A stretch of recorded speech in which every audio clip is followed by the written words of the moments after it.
রং বেরঙের ফুল ফোটে, পাখি ডাকে। আমাদের যে বৈচিত্র্য, ভৌগোলিক বৈচিত্র্য, সামাজিক বৈচিত্র্য, তার প্রতিফলন ঘটে এই রঙের উৎসবে। আমরা দেখছি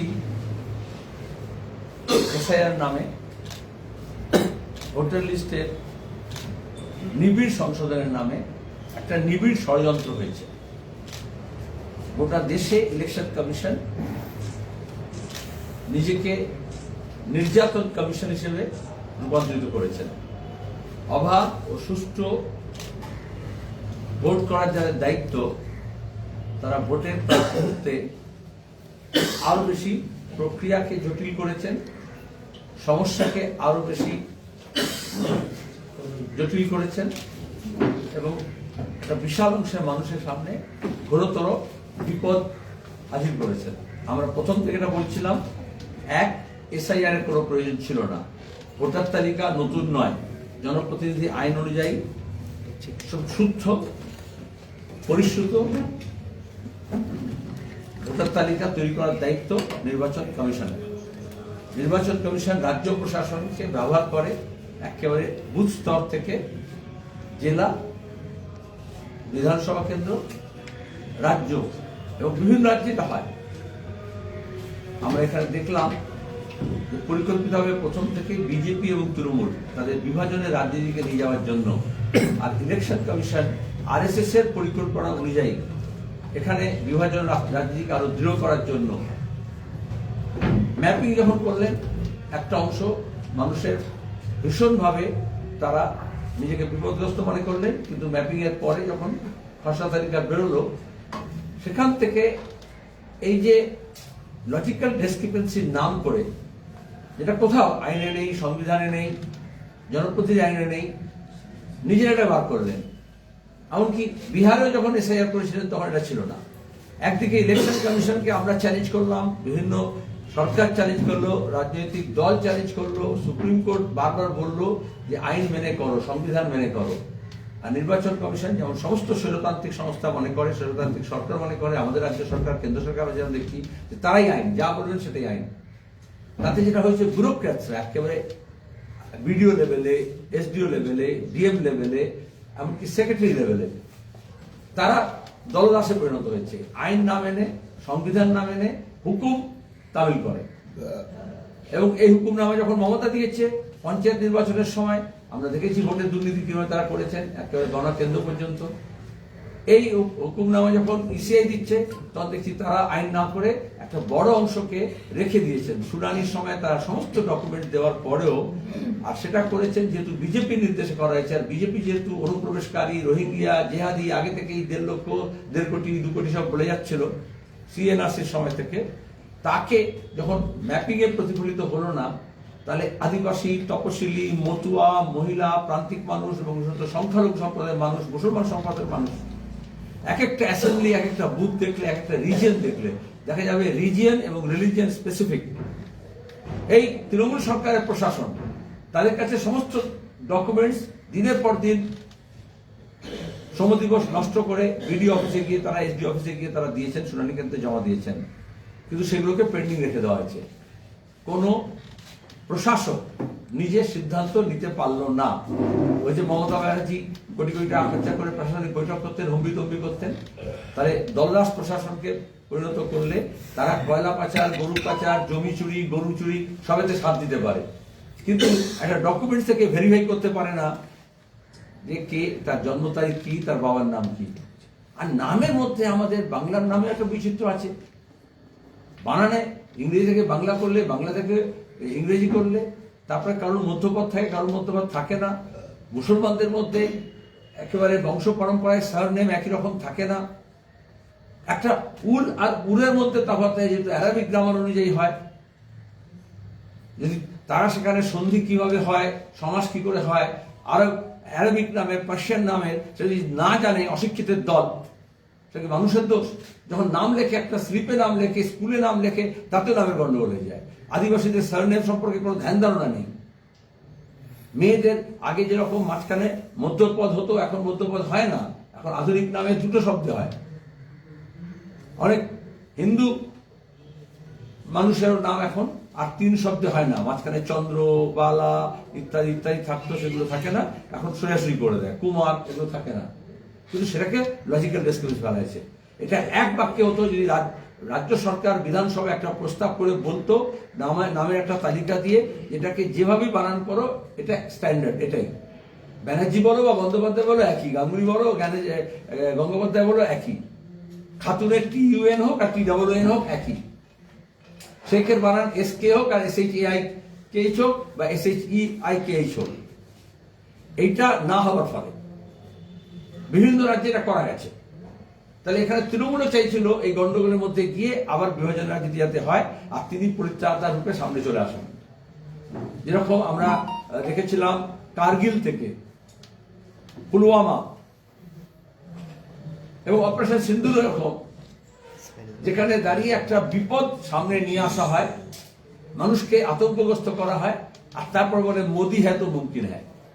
CNRCর সময় গত বিধানসভা নির্বাচনে আমরা এরকম দেখেছিলাম, বিভাজন করে এক পক্ষ বলা হচ্ছে মোদি বাঁচিয়ে দেবে, CA নাগরিকদের দিয়ে দেবে, আর এক পক্ষে বলা হলো মমতা থাকলে যাই হোক তাই হোক পার করে দেবে। এই যে ত্রাতা হিসেবে আমাদের যেহেতু আছে যে যুগে যুগে সম্ভবামী যুগে যুগে অবতার আসেন, তাহলে যখন প্রধানমন্ত্রী মুখ্যমন্ত্রীরা নিজেদেরকে অবতার হিসেবে ভাবেন, নন বায়োলজিক্যাল এন্টিটি হিসেবে ভাবেন, তখন মানুষের মধ্যে এই ভয় আতঙ্ক তৈরি করে ত্রাতা হিসেবে হাজির হন। যখন তার রুটির সমস্যা, যখন বেকারি আছে, যখন কাজ নেই, যখন স্বাস্থ্য শিক্ষার সুযোগ নেই, জমি লুট হচ্ছে, পাহাড় লুট হচ্ছে, নদী লুট হচ্ছে, সমস্ত কিছু। যেমন আমরা আন্তর্জাতিক ক্ষেত্রে দেখছি তেল লুট করার জন্য ভেনেজুয়েলা থেকে ইরান, আমরা দেখছি ইরাকে দেখেছি, সেই লুটতন্ত্র তো দক্ষিণপন্থা মানে একদিকে লুটকে কায়েম করছে, আর যাদের সম্পদ লুট হচ্ছে, ভবিষ্যৎ লুট হচ্ছে, তাদেরকে এই বিষয়গুলোর মধ্যে, যেমন নোটবন্দির সময় করেছিল, কালো টাকা সরালো না, কিন্তু 500 টাকার নোটগুলোর মধ্যে মানুষকে লাইনে দাঁড় করে দিল। এখনো গত 3 মাস ধরে তাই করছে, যাতে নির্বাচনটা মানুষের যে জীবন জীবিকার প্রশ্ন, যেটা হচ্ছে ভীষণভাবে তাদেরকে পীড়িত করছে, সেইগুলো থেকে তাদেরকে আরো বেশি বড় পীড়া তৈরি করে দেওয়া, সেখান থেকে আগেরটা ভুলে যাবে, উপশম হবে না, তো নতুন কিছু হাজির করবে। এটা পুরানো কায়দা, এটা পৃথিবীর বিভিন্ন দেশে দেশে দক্ষিণপন্থী শাসকেরা এটা করছে, এবং আমরা এই সমস্যার সম্মুখীন হয়েছি। আমরা প্রথম থেকে বলেছি কোনো প্রকৃত ভোটারের নাম বাদ দেওয়া যাবে না। ধর্মের নামে, ভাষার নামে যেমন ভাগ করার বিরুদ্ধে আমরা সাম্প্রদায়িকতার বিরুদ্ধে, বিচ্ছিন্নতার বিরুদ্ধে লড়েছি, সেরকম ভোটার তালিকা তৈরি করার সময়ও আইন এবং সংবিধান মেনে করতে হবে। মুখ দেখে, অর্থনৈতিক অবস্থা দেখে, বাড়ি দেখে, চেহারা দেখে, ধর্ম দেখে, বানান দেখে এটা করা যাবে না। সমস্ত মৃত ভোটারের নাম বাদ দিতে হবে, ভুয়ো ভোটারদের নাম বাদ দিতে হবে। বুথ ওয়াইজ স্ক্রুটিনি করলে দেখা যাচ্ছে, আপনাদের এই জেলা তো দেখা যাচ্ছে বর্তমানে এক একটা জেলা স্পেসিফিক, মালদা, মুর্শিদাবাদ, কোচবিহার, উত্তর দিনাজপুর, উত্তর 24 পরগনা, দক্ষিণ 24 পরগনা, কিসের সে একটা জেলার মধ্যে অ্যাসেম্বলি দেখলে বোঝা যাবে, অ্যাসেম্বলির মধ্যে বুথ দেখলে বোঝা যাবে।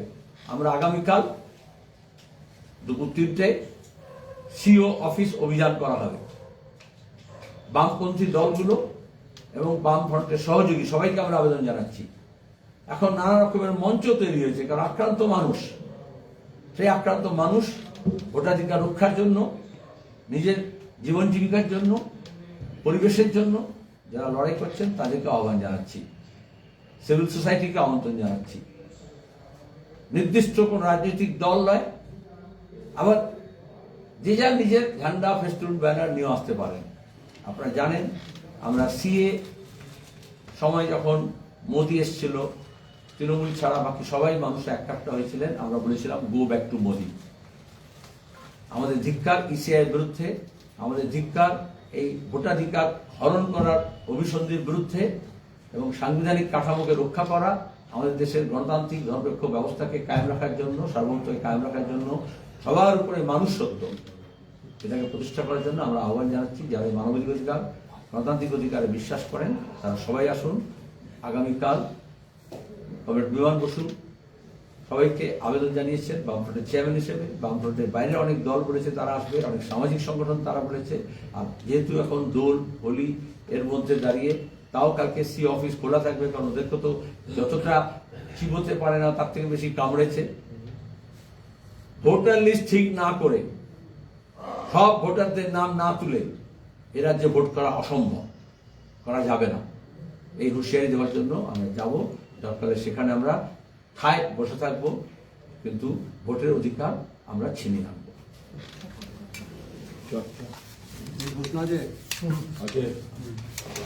নীতিন নবীন রাজ্যে ক্ষমতায় এলে ইসলামপুরের নাম বদলে ঈশ্বর পুত্র করবে। আমরা ভেবেছিলাম বিজেপি হচ্ছে গেম চেঞ্জার, এখন দেখলাম বিজেপি হচ্ছে পার্টি নেম চেঞ্জার। স্টেশনের নাম, বাড়ির নাম, রাজভবনের নাম এসবই তো করছে। আসলে আমরা চাইছি বেকারি দূর হোক, কৃষকের ফসলের দাম পাক। এই আলুর দাম পাচ্ছে না, সারের দাম বেড়ে গেছে, এসব নিয়ে কোনো কথা বলছে না। এখন এই যে যা হচ্ছে হরমুজ প্রণালীতে এবং ইরানে ইসরায়েল এবং আমেরিকা যে হামলা করছে, যেমন পুরনো গালফ ওয়ারের সময় যেটা হয়েছিল, এখন তো তোমাদের স্কুটারের তেলের দামও বেড়ে যাবে, ডিজেলের দামও বেড়ে যাবে, গ্যাসের দামও বেড়ে যাবে। তো একটা শাসক দল গোটা দেশের, তার কি এটা কাজ কোন পাড়ায় কোন গলির কি নাম আছে এটা পাল্টানো? এটাকে বলে ইসলামোফোবিয়া, বিভাজনের রাজনীতি। আমাদের মিডিয়াকে বুঝতে হবে। প্রথম শর্ত হচ্ছে এগুলো আগে হয়ে গেছে। ঔরঙ্গাবাদ বিশ্ববিদ্যালয়ের নাম আম্বেদকরের নামে কেন হবে, এই জন্য এই RSS তারা দীর্ঘদিন ওখানে দাঙ্গা হাঙ্গামা করেছে, দলিত নিধন করেছে, তারপরে সেটা B.R. আম্বেদকরের নামে সেই বিশ্ববিদ্যালয় হয়েছে। সেটা ছিল আম্বেদকরের বিরুদ্ধে তারা। এরা অনেক জায়গায় ভগৎ সিং এর মূর্তি কেন বসবে, সেখানে হচ্ছে তোমার গিয়ে এখানে যেমন শাহপ্রসাদ বলে, ওখানে তখন দীনদয়াল উপাধ্যায় বলে, তার মূর্তি বসবে। এই নিয়ে অনেক ঝামেলা করেছে। এগুলো সব হচ্ছে আসলে বিভাজন, একটা অংশ থেকে আরেকটা অংশকে আলাদা করা। আর এটা হচ্ছে ইসলামোফোবিয়াটা হচ্ছে একেবারে সিনিয়র বুশ শুরু করেছিলেন 9/11-এর সময় থেকে।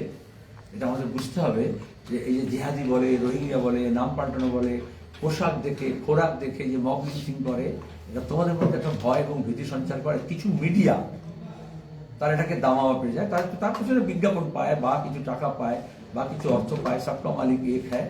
কিন্তু পশ্চিমবঙ্গে আমরা দেশভাগের শিকার হয়েছি, দাঙ্গা হাঙ্গামার শিকার হয়েছি। আমরা নির্দিষ্ট একটা ধর্ম বা জাতির বিরুদ্ধে ভয় ভীতি তৈরি করার যে অভিসন্ধি, সেটাকে ধরতে পেরেছি। এই জন্য তো বিজেপির কিছু হলো না পশ্চিমবঙ্গে, এই জন্য তলানিতে ঠেকলো। অমিত শাহ বলেছেন যে ক্ষমতা এলে 35 দিনের মধ্যেই তারা 7ম পে কমিশন চালু করবে। 15 বছর কে মায়ের দিব্যি দিয়েছিল তাকে? ক্ষমতায় তো আছে গোটা দেশে, অন্যান্য রাজ্যে তো আছে, কোথায় কি চালু করেছে? একটা হোম মিনিস্টার, তার কাজ কি ফাইন্যান্সের কথা বলা? ওরা তো ফাইন্যান্স মিনিস্টার করবে। ফাইন্যান্স মিনিস্টার কি করছে? পেঁয়াজ বিক্রি করছে। মণিপুরে দাঙ্গা হচ্ছে 2 বছর ধরে, WTদের সরকার, নাগা, কুকি, মণিপুরি হোম মিনিস্টার সেখানে গিয়েছেন, মিলিটারি নামিয়ে দাঙ্গা আটকাতে পেরেছেন, খুনভাবে আটকাতে পেরেছেন, মেয়েদের হচ্ছে ধর্ষণ আটকাতে পেরেছেন। তো হোম মিনিস্টার কাজ কি? কার কোনটা কাজ? কনস্টিটিউশনের, সংবিধানে তো অ্যালোকেশন অফ বিজনেস আছে। ওই ভোটের সময় ভাবনা করে মমতা যেরকম বলেছিল 10,000 মাদ্রাসা করে দেবে, মুসলমানদের জন্য মেডিকেল কলেজ করে দেবে, বলেছিল না? আর অনেকে দামা পিটিয়েছিল, তারপর দেখা যাচ্ছিল কি হয়েছে। ইডি নিয়ে বা দুর্নীতি নিয়ে বিজেপি কোনো কথা বলছে না, বিজেপির শীর্ষ নেতারা। কি কারণ, কি মনে হচ্ছে? আচ্ছা, চোর কখনো চোরকে ধরে শুনেছো? গ্রামবাসীদের এক কাটতে হয়, বলতে হয় চোর চোর করে চিৎকার করতে হয়। ডাকাত কখনো ডাকাতকে ধরে? তাহলে যারা দুর্নীতিগ্রস্ত তৃণমূলের নেতাদের নিয়ে বিজেপি বানালো, সারদা নারদা চিটফান্ড থেকে আরম্ভ করে শিক্ষক নিয়োগের দুর্নীতি থেকে, এই যে গরু পাচার হচ্ছে, সেটা বন্ধ হচ্ছে না কেন? হোম মিনিস্টার তো, কারণ বিজেপির নেতাও লাভ পাচ্ছে, তৃণমূলের নেতাও লাভ পাচ্ছে, সবাই দুজনের কাছে ট্যাগ প্যাকেট পৌঁছে দিচ্ছে। তারা দুর্নীতির বিরুদ্ধে বলবে কেন?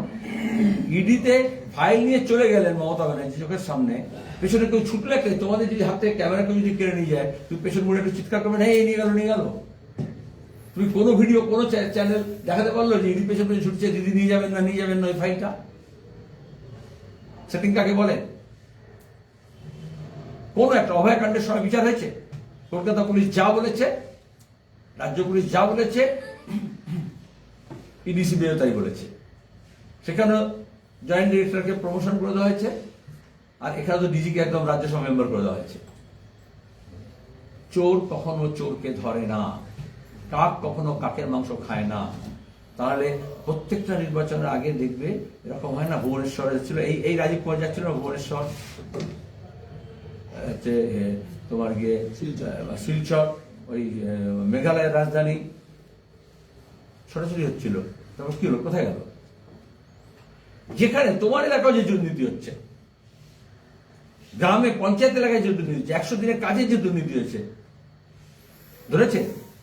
কেন্দ্র সরকারের প্রকল্প তো, আবাসনের প্রকল্প এবং 100 দিনের কাজের প্রকল্প, জলের প্রকল্প, আরবান এবং রুরাল হাউসিং এর প্রকল্প, আমরা সমস্ত দস্তাবেজ দিয়েছি। বলেছে প্রধানমন্ত্রীর দপ্তর থেকে যদি ক্লিয়ারেন্স না আসে সেই দপ্তরের মন্ত্রী কিছু করতে পারবে না। আর প্রধানমন্ত্রী দপ্তর মানে নাগপুর। সুতরাং দুর্নীতির বিরুদ্ধে শুধু ব্যবস্থা নেবে তা নয়, দুর্নীতি দিয়ে কোনো কথা বলবে না। অভিষেক ব্যানার্জির বিদেশি ফান্ডের টাকা বান্ধবীদের অ্যাকাউন্টে, আর বান্ধবী বলতে হবে, আমি অন্য শব্দ বলেছিলাম, অনেক আপত্তি হয়েছিল, তা বলেছিল মানহানি মামলা করবে। ইডি সিবিআই কাছে সব আছে, কোনোদিন রেড করেছে? তার কাছে গিয়েছে, জিজ্ঞাসাবাদ করেছে? শিক্ষক নিয়োগের দুর্নীতির টাকা লিফট অ্যান্ড বাউন্স কোম্পানিতে ঢুকেছে, সেই প্রমাণ পেয়েছে, তো তারপরে সেই কোম্পানির টাকা গলার সঙ্গে মিলে গেলেও সেই কোম্পানির কাউকে, সিও কে, ইডি কে, এমডি কে জিজ্ঞেস করেনি, চেয়ারম্যানকে জিজ্ঞেস করেনি, মালিককে জিজ্ঞেস করেনি। বোঝাচ্ছে না? অমিত শাহ বলছেন যে যদি মমতাকে ভোট দেয় তাহলে ভাইপোকে ক্ষমতা আনা হবে, পুলিশের চেষ্টা করছেন, ওই জন্যই লিফট অ্যান্ড বাউন্সের বিরুদ্ধে কোনো সেন্ট্রাল এজেন্সি কোনো ব্যবস্থা নেয়নি। এই জন্য এত জায়গা থেকে, খাটের তলা থেকে এত কিছু বার করছে, টাকা বার করছে, কিন্তু কিছুতেই অভিষেকের খাটের যেখানে ওই যে লিফট আছে, এসকালেটর আছে, সেই বাড়িতে কিছু ইডিসি দিয়ে দিচ্ছে না। ওকে মহারাষ্ট্রে যেরকম মনে আছে, শিবসেনার একটা অংশকে নিয়ে শিবসেনা ভেঙে বিজেপি যেরকম সরকার করেছে, এখানেও বিজেপি মনে করছে তাদের দ্বারা হবে না। সুতরাং পিসি ভাইপোর তৃণমূলকে দুটো আলাদা করে তাকে মুখ্যমন্ত্রী করতে হবে। দেখবে শুভেন্দু থেকে আরম্ভ করে অমিত শাহ গত 6 মাসে, তুমি বলো, তোমরা খবর পড়ো তো, অভিষেক ব্যানার্জি বা তার দুর্নীতির বিরুদ্ধে একটা শব্দ উচ্চারণ করেছে? কেন করলো না? হঠাৎ চাপা পড়লো কেন সব? কাকু গলার স্বর পাওয়ার পরেই, কারণ অভিষেক ব্যানার্জি ওদের হাতে জমা হয়ে গেছে। আর তো সব যা হয়েছেই করছে, এত টাকা নিয়ে এত বৈভব দেখাচ্ছে, সেগুলো হচ্ছে ওই অর্থের প্রদর্শন। সেই কালো টাকাটা বিজেপি ইডি সিবিআই না বার করে বলেছে ওইটা দিয়ে মানুষের মন ভরাও, বিতরণ করো। তারা দোলের দিন ধর্মনিরপেক্ষতা এবং সহিষ্ণুতার বার্তা দিচ্ছেন মুখ্যমন্ত্রী। তিনি বলছেন ধর্মনিরপেক্ষতা এবং সহিষ্ণুতার ঐতিহ্যে গায়ে কোনো কালির দাগ লাগতে দেবেনি। উনি তো নিজেই কালির দাগ লাগিয়েছেন। জ্যোতি বসু বলেছিলেন ওই মহিলার সবচেয়ে বড় অপরাধ হচ্ছে খাল কেটে কুমির আনার মতো করে আরএসএস বিজেপিকে নিয়ে এসেছিল এখানে মহাজোট করে সিবিআই বিরুদ্ধে লড়বে বলে। তখন তিনি কয়েকদিন আগেও বলেছেন আরএসএস ভালো, বিজেপি খারাপ। তিনি সহিষ্ণুতার কথা বলছেন। তিনি বলেছেন আগে জানতাম না বিজেপি এত খারাপ, কারণ বিজেপির সঙ্গে জোট করেছিলেন। নাকামি। তিনি বলছেন ভবানীপুরে তাকে হারানোর ষড়যন্ত্র করছে বিজেপি, বেছে বেছে নাম বাদ দেওয়া হচ্ছে, তিনি 1 ভোট হলেও জিতবেন। এরকে বলে আত্মকেন্দ্রিক সেলফিশ পলিটিশিয়ান। মুর্শিদাবাদ, মালদায়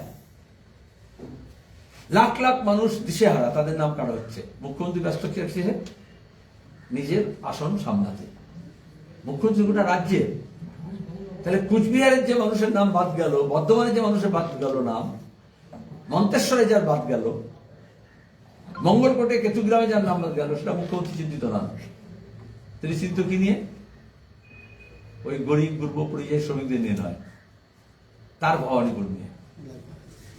এতে বোঝা যায় যে কোনো ব্যক্তিকেন্দ্রিক দল শেষ পর্যন্ত সেই পরিবার বা নিজের স্বার্থ দেখে, মানুষের স্বার্থ দেখে না। আর এটা বিজেপি ভালো বুঝেছে বলে তাদেরকে ওইভাবে ব্ল্যাকমেইল করে এবং নিজের পাশে নিয়ে নেয়। সুরিন্দা, আমি রাজ্যের ইস্যুতে আসছি না, অনেক বড় ইস্যু আছে। অনেকে বললেন বর্ধমান, আপনি যেখানে প্রেস কনফারেন্স করছেন সেখান থেকে 3-4 কিলোমিটার দূরে